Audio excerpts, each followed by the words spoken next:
अस्सलामुअलैकुम students, hope so you are doing well. Video title से अंदाज़ा हो गया होगा आप लोगों को कि आज के लेक्चर में हम लोग क्या पढ़ने वाले हैं। So without any further wait, let's get into today's lecture.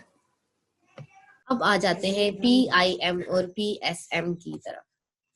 PIM क्या है और PSM क्या है? प्लेटफॉर्म इंडिपेंडेंट मॉडल और प्लेटफॉर्म स्पेसिफिक मॉडल। अब ये इस तरह का है कि जो इंडिपेंडेंट मॉडल है इसमें भी हमारे पास बेसिकली जो है वो कोई UML, हम लोग UML प्रोफाइल्स को यूज कर रहे हैं। UML प्रोफाइल्स यानी कि UML डायग्राम्स को यूज कर रहे हैं, ठीक है, जो कुछ चीजों को ऑटोमेट कर रही है। और PSM में भी हम लोग उसी चीज को ही यूज कर रहे हैं, ठीक है। दोनों में चीजें हमारे पास एक जैसी ही है, मगर जो PIM का रिजल्टेंट मॉडल होगा वो हमारे पास किस तरह का होगा? वो इंडिपेंडेंट टू प्लेटफॉर्म होगा, वो प्लेटफॉर्म स्पेसिफिक नहीं होगा। मगर PSM का जो है वो प्लेटफॉर्म स्पेसिफिक होगा। सपोज स्टूडेंट में कह देती हूँ, ठीक है, स्टूडेंट की एक क्लास में बना रही हूँ, ठीक है, और उसके सपोज जो वेरिएबल्स है वो मैंने कहा स्टूडेंट का नेम होगा, ठीक है, और सपोज उसका रोल नंबर कर लेते हैं, ठीक है, रोल नंबर कर लेते हैं। और हमारे पास PSM के अंदर जो है हम इसी चीज को अगर अभी PSM में थोड़ा देर से जाते हैं, पहले से कोई फंक्शन भी कर लेते हैं, ठीक है। सपोज के स्टूडेंट जो है वो टेस्ट दे रहा है या मिड टर्म दे रहा है, ठीक है, तो हम सपोज अभी के लिए मिड कर लेते हैं, ठीक है, कि मिड टर्म और फाइनल ये दो उसके लिए मस्ट है देना। तो ये हमने एक इंडिपेंडेंट मॉडल क्रिएट कर लिया। लैंग्वेज या प्लेटफॉर्म हमें नहीं पता, हमने एक जनरल जेनेरिक चीज बता दी है, ठीक है। अभी हम लैंग्वेज स्पेसिफिक नहीं चाह रहे। अब जब हम लोग PSM की तरफ जाएंगे, इसी PIM से ही PSM क्रिएट होता है। अगर PIM नहीं होता तो डायरेक्टली हम PSM क्रिएट नहीं कर सकते, ठीक है। तो एक इंडिपेंडेंट मॉडल हमारे पास अवेलेबल होता है, फिर हम उसकी स्पेसिफिक कैरेक्टरिस्टिक्स की तरफ जाते हैं। अब ये आपको स्ट्रक्चर मिल गया तो आप देखोगे कि आपके लिए लैंग्वेज कौन सी बेहतर रहेगी, प्लेटफॉर्म कौन सा बेहतर रहेगा, ठीक है। आप ये चीज अंडरस्टैंड करोगे। और जब ये चीजें आप क्या कर रहे हो, आप स्पेसिफिक की तरफ जा रहे हो कि सपोज अगर आपने ये क्लास बनानी है या आप C में बनाओ, C++ में बनाओ, किस में बनाओ, जावा में बनाओ, तो ये चीजें आप क्या करो, ये स्पेसिफिक आप सोच रहे हो, ठीक है। तो ये आप किस में करोगे? ये तमाम जो एनालिसिस है, जो तमाम आपने डिसीजन लेने हैं, ये आपने PSM में लेने। जब आप लैंग्वेज के बारे में बात कर रहे हो, ये आप स्पेसिफिक हो रहे हो, ठीक है। तो इंडिपेंडेंट में हम लैंग्वेज की कोई बात नहीं करते, हम मशीन की कोई बात नहीं करते, हम प्लेटफॉर्म की कोई बात नहीं करते, हम सर्वर की कोई बात नहीं करते कि ये किस पे रन होगा, किस पे रन नहीं होगा, ठीक है। हम रनिंग एनवायरनमेंट की बात नहीं करते, हम जो हमारे पास जो IDE होते हैं, इंटीग्रेटेड डेवलपमेंट एनवायरनमेंट होती है, हम उनकी बात नहीं करते। मगर प्लेटफॉर्म स्पेसिफिक मॉडल में हम इन सब की बात करते हैं, ठीक है। हम मशीन की बात करते हैं, हम कंप्यूटिंग रिसोर्सेज की बात करते हैं, हम तमाम स्पेसिफिकेशंस की बात करते हैं जो कि हमें जरूरत है कोड के लिए, कोडिंग करने के लिए। जो जो फ्रेमवर्क की जरूरत है, हम हर चीज की PSM में बात करते हैं, क्योंकि अब हमने स्पेसिफिक बात करनी है, ठीक है। तो PIM में एब्स्ट्रैक्शन है, ठीक है, और PSM में लो लेवल एब्स्ट्रैक्शन है, ठीक है। यानी कि हम हाई से लो में जा रहे हैं, जो कि पॉसिबल है, ठीक है। आप क्या कर रहे हो, ये एक एब्स्ट्रैक्ट चीज थी, आप इसको अनरैप करके आप इसको लोअर लेवल की तरफ जा रहे हो। तब इसको थोड़ा सा अंडरस्टैंड करते हैं। सपोज आपने यहाँ पे PSM में अगर स्टूडेंट को डील करना है, तो आप मे बी इसको किसी पेरेंट क्लास से एक्सटेंड कर रहे हो, ठीक है, कि वो किस क्लास का स्टूडेंट है, या बस अभी के लिए हम ओवरऑल चले स्टूडेंट ही रख देते हैं, ठीक है, इतना कॉम्प्लेक्स नहीं करते। नेम को आप कैसे डील करोगे स्पेसिफिक मॉडल के अंदर? आप कहोगे स्ट्रिंग नेम, डेटा टाइप भी बताओगे साथ, ठीक है। या स्ट्रिंग नहीं बताओगे तो आप इसके लिए साथ स्पेसिफिकली वॉर यूज करोगे, वॉर 10 या 20 या 50 कुछ भी, ठीक है। तो आप इस तरह से डिक्लेयर करोगे प्रॉपरली नेम को, ठीक है। इसी तरह से अगर रोल नंबर है तो आप प्रॉपरली बताओगे, ठीक है, आप प्रॉपरली बताओगे इंट रोल नंबर, ठीक है। अब यहाँ पे देखिए, आपने इंट लिखा है INT। अब INT स्पेसिफाई कर रहा है कि ये किसी स्पेसिफिक लैंग्वेज के ओरिएंटेड है, क्योंकि अगर कोई जनरली कोई बंदा जिसका कोडिंग से ताल्लुक नहीं है, वो इसको देखेगा इंट को, तो वो कहेगा ये तो मुझे इंट की समझ नहीं आ रही। मगर अगर यहीं पे इंटीजर लिखा होता है, पूरा कैपिटल इंटीजर, सपोज ये देखिए इंटीजर रोल नंबर। अब इंटीजर रोल नंबर लिखा हुआ है तो कोई बंदा जिसको नॉर्मल मैथ्स, जिसको बेसिक मैथ ही पता है, तो वो कह देगा ठीक है इंटीजर यानी कि यहाँ पर न्यूमेरिक रोल नंबर की बात हो रही है, ठीक है। ये हम PIM में कह सकते हैं, ठीक है, क्योंकि हम पूरा इंटीजर लिख रहे हैं कैपिटल। मगर आपको पता है कि अगर हम स्पेसिफिक जाएं तो कोई भी लैंग्वेज पूरा इंटीजर वर्ड यूज नहीं करती, ठीक है। इवन इंटीजर के अंदर, सिर्फ इस एक इंटीजर के अंदर हमारे पास स्मॉल भी आ रही है, ठीक है, स्मॉल भी आ रही है, लार्ज भी आ रही है, सॉरी लॉन्ग आ रही है हमारे पास, ठीक है। इसके अलावा इंट आ रही है। ये 3 डाटा टाइप्स आ रही हैं हमारे पास, ठीक है। एक इंटीजर के अंदर ये 3 डाटा टाइप्स आ रही है, स्मॉल, लॉन्ग और इंट। इसी तरह से अगर आप फ्लोट को यूज करते हो, ठीक है, अगर आप PIM के अंदर आप यहाँ पर कोई डाटा टाइप बताते हो कि वो फ्लोट है, यहाँ पर आपने बता दिया, कोई आपने कह दिया सपोज फ्लोट, आप वेट को ले लें, ठीक है, हम कह देते हैं फ्लोट वेट। तो अब यहाँ पर अगर आप स्पेसिफिक मॉडल में जाओगे तो फ्लोटिंग में भी 2 चीजें आ रही हैं, फ्लोटिंग पॉइंट्स हमारे पास 2 चीजें आ रही हैं, ठीक है। एक जो है वो हमारे पास फ्लोटिंग पॉइंट में स्मॉल FLOAT फ्लोट आ रही है, और दूसरी स्मॉल डबल आ रही है, ठीक है। और मे बी जो आपने यहाँ पर बताया, इसमें ये F जो है आप इसको स्मॉल ना रखो, इसको कैपिटल रख दो, इसको आप लैंग्वेज स्पेसिफिक ना करो, ठीक है, इसको आप F करके बता दो, तब ये इंडिपेंडेंट है। इस यहाँ का I भी आप कैपिटल कर दो, ठीक है। तो ये एक इंडिपेंडेंट फ्लोट, एक इंडिपेंडेंट चीज बता रही है कि यहाँ पे फ्लोटिंग पॉइंट्स की बात हो रही है।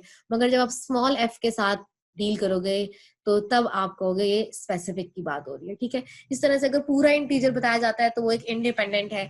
अगर आप इंट की बात करते हो, सिर्फ इंट जो कि एक लैंग्वेज स्पेसिफिक चीज है, तो ये स्पेसिफिक मॉडल है। अब हम लोग बुक से पढ़ते हैं, थोड़ा सा डायग्राम्स को बुक से देखते हैं। जी स्टूडेंट्स, पहले ऐसा करते हैं, इस डायग्राम को अंडरस्टैंड कर लेते हैं। ये थोड़ी सी प्रीवियस डायग्राम है, आगे यही यूज हो रही है, तो इस वजह से इस डायग्राम को पहले एक्सप्लेन करना जरूरी है। अच्छा, यहाँ पर देखें, ये एक बेसिक आइडिया है कि मॉडल ड्रिवन अप्रोच किस तरह से काम करती है, ठीक है। ये हम लोग पहले डिस्कशन कर चुके हैं, मगर डायग्रामिंग ओरिएंटेड मैं आपको अब बता रही हूँ, ठीक है। मैंने वैसे पहले आपको थ्योरेटिकली एक्सप्लेन किया है, बुक में बार बार डायग्राम्स आ रही हैं, तो मैंने कहा एक बार डायग्राम भी बता। सबसे तो पहले आप ये देखें कि आपके पास कोई रेफरेंस होना चाहिए, कोई डॉक्यूमेंटेशन होनी चाहिए, ठीक है। जो भी आप एप्लीकेशन बनाने जा रहे हैं, आपके पास उसका कोई डॉक्यूमेंट अवेलेबल होना चाहिए, या अगर कोई पहले ऑलरेडी एप्लीकेशन डेवलप्ड है, आप उसमें चेंजेस करने जा रहे हैं, ठीक है, तो आपको वो जो ऑलरेडी डेवलप्ड है वो कोड आपके पास अवेलेबल, आप उसको देखेंगे पहले काम इस तरह से हुआ है, अब काम इस तरह से किया जाएगा। तो ये एक रेफरेंस इम्प्लीमेंटेशन है, या कोई एप्लीकेशन का कोड होगा, या डॉक्यूमेंटेशन होगी, कोई भी ऐसी चीज जो कि आपको इनिशियली दी जाएगी। आपने क्या करना है, एनालाइज करना है, ठीक हो गया। एनालाइज किया, एनालाइज करने के बाद आप उसको 3 कैटेगरीज में डिवाइड करोगे, ठीक है। अपने कोड वाइज आप 3 कैटेगरीज में उसको डिवाइड करोगे। पहला होगा जेनेरिक कोड। कोड ऐसा कोड जो कि ऑलमोस्ट तमाम एप्लीकेशन की नीड होता है, ठीक है, जो तमाम एप्लीकेशंस में नीडेड होता है, जेनेरिकली हर एप्लीकेशन में एग्जिस्ट करता है, ठीक है। तो आपने उसको जेनेरिक कोड की कैटेगरी में रख दिया, ठीक। स्कीमेटिक रिपीटिव कोड ये आ जाएगा। इसमें क्या होगा कि एक स्कीम के अकॉर्डिंग जो कि रेपिटेशन हो रही है कोड के अंदर, ठीक है। सपोज जैसे कि इसमें आ जाएंगे पैटर्न्स, अक्सर जो है वो बिल्ड इन सोल्यूशन हम यूज करते हैं, कोई प्रॉब्लम होती है तो उसके बिल्ड इन पैटर्न्स अवेलेबल होते हैं, हम किसी पैटर्न को यूज करते हुए अपनी किसी प्रॉब्लम को सॉल्व कर रहे हैं, ठीक है। तो ऐसी चीज जो कि किसी टेम्पलेट को यूज कर रही है, किसी पैटर्न को यूज कर रही है, या उसमें रेपिटेशन आ रही है, उसमें हम उसको हमने रीयूज करना है, अगेन रीयूज करना है, वो एक ऐसा हमारी ऑर्गेनाइजेशन का फीचर है जिसको हमने दोबारा यूज करना है, उसको आपने स्कीमेटिक रिपीटेटिव कोड के अंदर रख देना है, ठीक है। इसके बाद आता है इंडिविजुअल कोड। ये होगी कॉम्प्लेक्स या चैलेंजिंग पोर्शन, जो कि डेवलपर को खुद कोड करना पड़ेगा, ठीक है।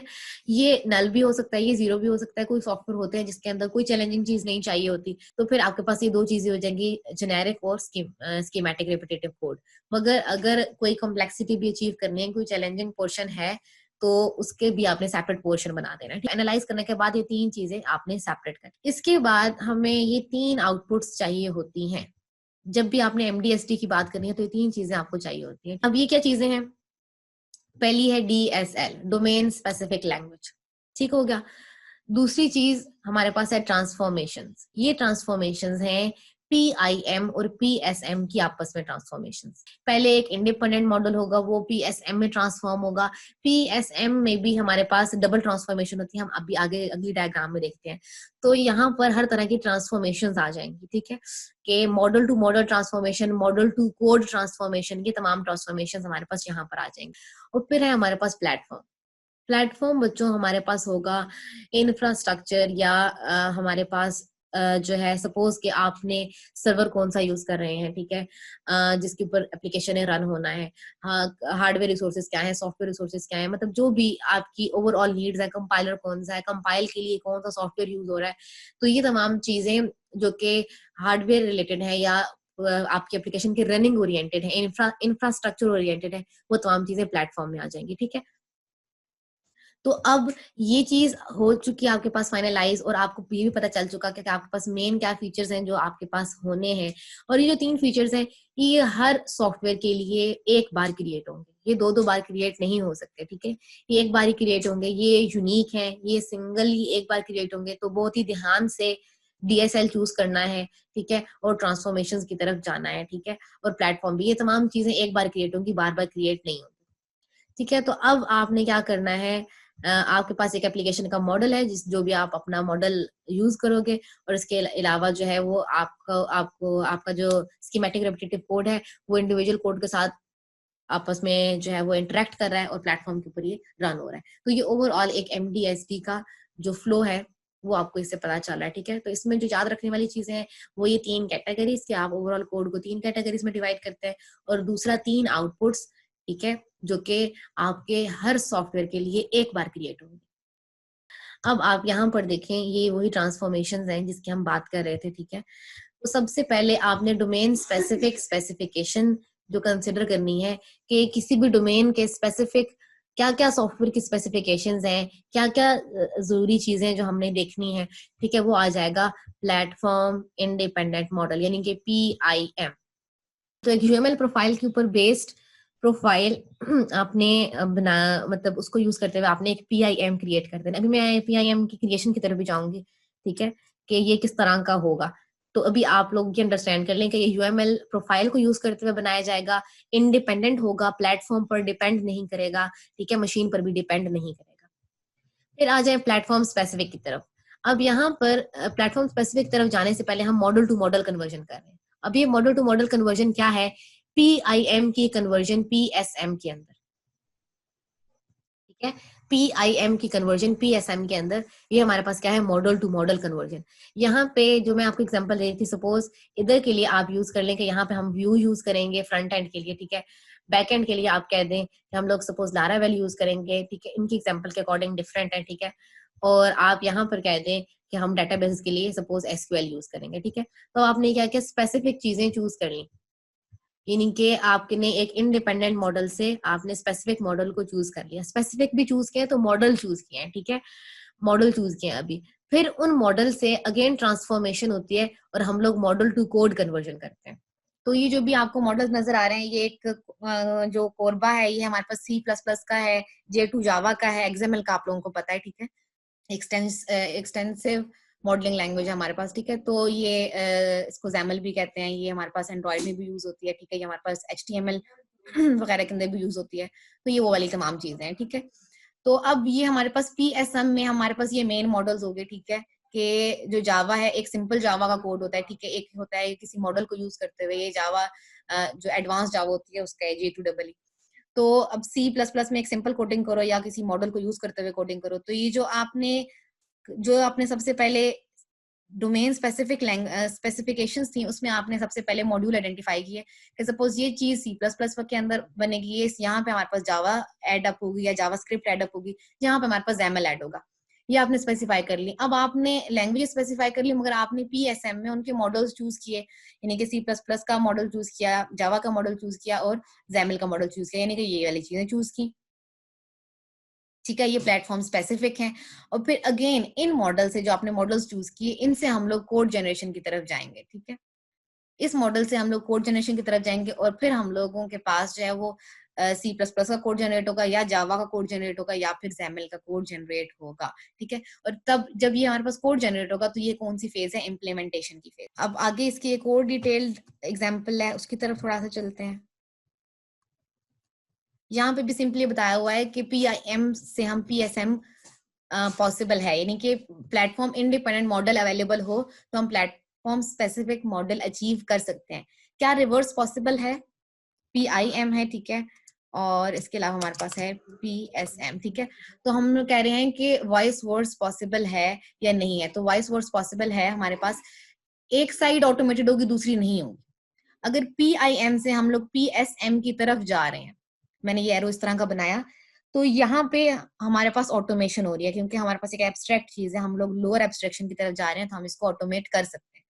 मगर अगर आप लोग स्पेसिफिक से इंडिपेंडेंट की तरफ जाओगे, यानी कि आप बैकवर्ड एरो करोगे, तो यहाँ पे एक तो एब्स्ट्रैक्शन अचीव नहीं होगी, दूसरी चीज ये ऑटोमेशन नहीं होगी, तीसरी चीज ये कि खुद करना पड़ेगा, मैनुअल कोडिंग करना पड़ेगी। PIM हमारे पास प्लेटफॉर्म इंडिपेंडेंट जो मॉडल है, यानी कि ये वाला, इससे हम लोग PSM में मूव कर सकते हैं। अब जब हम लोग मूव करेंगे तो हम एक तो एब्स्ट्रैक्शन को अचीव करेंगे, ठीक है, दूसरा टाइम गैप तो कम होगा, और तीसरा चीजें ऑटोमेटेड होंगी हमारे पास, ठीक है, और सिमेंटिकली रिच होंगी, सिमेंटिकली रिच होंगी, ठीक है, यानी कि मीनिंगफुल कन्वर्जन होगी हमारे पास, मीनिंगफुल ट्रांसफॉर्मेशन होगी, सिमेंटिकली रिच ट्रांसफॉर्मेशन होगी। मगर अगर हम बैकवर्ड जाते हैं, ठीक है, यानी कि अब मैं ऐसा करती हूँ, कलर कोई और चूज कर लेती हूँ बैकवर्ड के लिए, ठीक है, मैं बैकवर्ड के लिए ब्लू चूज कर रही हूँ, ठीक है। यानी कि अगर हम PSM से PIM की तरफ जाते हैं, प्लेटफॉर्म स्पेसिफिक से प्लेटफॉर्म इंडिपेंडेंट की तरफ जाते हैं, तो ये चीज एक तो मुश्किल है करना, ठीक है, इजीली इम्प्लीमेंटेबल नहीं है, इसको ऑटोमेट नहीं किया जा सकता, ठीक है। PSM CPIM में हम कन्वर्जन को ऑटोमेट नहीं कर सकते, ठीक है। और यहाँ पे अगर करनी पड़ेगी तो एक ये मुश्किल टास्क है, दूसरा मैनुअल करना पड़ेगा, इसको सिस्टम नहीं करेगा, इसको कोई भी डेवलपर, कोई भी कोडर मैनुअली इस चीज को कोड कर सकता है कि वो PSM से, यानी कि स्पेसिफिक चीजों से हम लोग इंडिपेंडेंट चीजों की तरफ जाएं। ये चीज डेवलपर मैनुअल करे तो है, और इस मैनुअल कन्वर्जन के लिए एक वर्ड बच्चों यूज होता है, रीफैक्टरिंग। रीफैक्टरिंग का वर्ड यूज होता है इसके लिए, ठीक है, ये जो मैनुअल कन्वर्जन की बात कर रही हूँ। तो हमें एक बार उसको, उसका पूरा ट्रैक देखना पड़ता है, और अगेन कोड को रीफैक्टर करना पड़ता है, ठीक है, और ये मैनुअली होगा, ये ऑटोमेटेड नहीं होगा, ठीक है। तो यहाँ पे बस यही बताया हुआ है कि PIM को ट्रांसफॉर्म करना है। अब आप लोगों को बच्चों वो 3 मॉडल्स क्लियर हो रहे हैं, एक था DSL, जो कि मैंने कहा था 3 बेसिक नीड्स हैं, एक था DSL, एक था ट्रांसफॉर्मेशन में यही ट्रांसफॉर्मेशन है, ठीक है। और ये सब मैंने कहा था कि हर प्रोजेक्ट के लिए सिंगल रहेंगी, और जो है ये एक बारी क्रिएट होंगी। और तीसरी चीज थी प्लेटफॉर्म, कि जो भी आप प्लेटफॉर्म चूज करोगे, ठीक, उसी प्लेटफॉर्म का इंडिपेंडेंट और उसी प्लेटफॉर्म का स्पेसिफिक मॉडल की तरफ हम जाएंगे, और ट्रांसफॉर्मेशन हमें यही ट्रांसफॉर्मेशन प्रोवाइड करेंगी। तो अब यहाँ पे ये कोड तक मूव करने के लिए हमें कितनी ट्रांसफॉर्मेशन करना पड़े, तमाम ट्रांसफॉर्मेशन हमारे पास कौन करेगा, वो जो लेफ्ट साइड पे हम लोगों ने कहा था कि एक मॉड्यूल ट्रांसफॉर्मेशन का होगा, ये वो हमें ट्रांसफॉर्मेशन करके देगा। बस मेरा ख्याल है ये लास्ट ही डायग्राम है, इसको थोड़ा देखें बच्चों, ये थोड़ा सा एक्सप्लेन है, ये मैंने वैसे आपको बात बता दी है। PIM इंडिपेंडेंट में देखें, यहाँ पे क्या बताया हुआ है, यूनिक आईडी, और यहाँ पे सॉरी, और यहाँ पे क्या बता दिया, प्राइमरी की।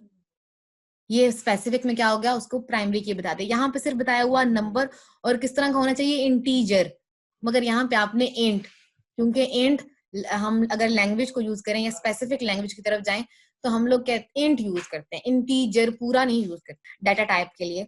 तो यहाँ पर हमने इस वजह से उसको इंट कर दिया, ठीक है। अब यहाँ पे उन्होंने फ्लोट को कैपिटल किया हुआ था, यानी कि यहाँ पे सिंपली एक वर्ड उन्होंने बता दिया फ्लोट, मगर यहाँ पे लैंग्वेज में कौन सा होता है, स्मॉल f वाला फ्लोट यूज होता है। तो ये स्पेसिफिक है ना, हम चीजों क्या करें, स्पेसिफिक कर रहे हैं, स्पेसिफिक PSM के अंदर हम चीजों को स्पेसिफिक कर रहे हैं। तो यहाँ पे हम लोगों ने प्रॉपर बताया कि फ्लोट ये वाला होगा, FLOAT, स्मॉल f के साथ, ठीक है। अच्छा, अब इसके बाद यहाँ पे भी देखें, इधर भी एग्जैक्टली यही चीजें हैं। यहाँ पे अब आप ऐसा करें, इस मेथड को देख लें, ऊपर वाली चीजें तो वही है। यहाँ पे उसने क्यूरी कही है कि क्यूरी किस तरह क्यों नहीं है, आपने फाइंड बाय नेम करना, यानी कि सर्चिंग किस तरह क्यों नहीं चाहिए, फाइंड बाय लास्ट नेम। मगर अगर आप किसी मॉडल को यूज कर रहे हो, ठीक है, और वो मॉडल सपोज किसी भी लैंग्वेज का, यहाँ पे अगर अभी इन्होंने ईजे भी यूज किया हुआ है, अगर यहीं पे ऊपर वाला कोरबा हम यूज करें C++ वाला, तो C++ में जो मेथड होगा उसकी कोई बिल्ड इन लाइब्रेरी होगी मे बी सर्च की, तो उसका जो मेथड का नाम होगा वो मेथड का नाम यहाँ पे लिखना है। उसका जिस तरह की कॉलिंग होगी, जिस तरह का उसका सिंटेक्स होगा, एग्जैक्ट वही सिंटेक्स लिख देना है, ठीक है। तो यहाँ पे उन्होंने बता दिया कि ईजेबी का जो फाइंडर मेथड है वो हमारे पास ये वाला है, फाइंड बाय लास्ट नेम, ठीक है। वहां पे उन्होंने सिंपली कह दिया था कि लास्ट नेम से आपने फाइंड करना, और यहाँ पे उन्होंने उसका एग्जैक्ट जो मेथड है वो बता दिया, और फिर हमारे पास इससे कोड जनरेट होगा, ठीक है, उसी लैंग्वेज का, जिस लैंग्वेज का हम मॉडल यूज करेंगे, जिस मॉडल का हम लोग स्पेसिफिक, जिस लैंग्वेज का हम स्पेसिफिक मॉडल यूज करेंगे, उसी लैंग्वेज में हमारे पास कोड जनरेट होगा। यहाँ पर आज का लेक्चर होता है complete. So we will interact in the next lecture. Till then, Allah Hafiz.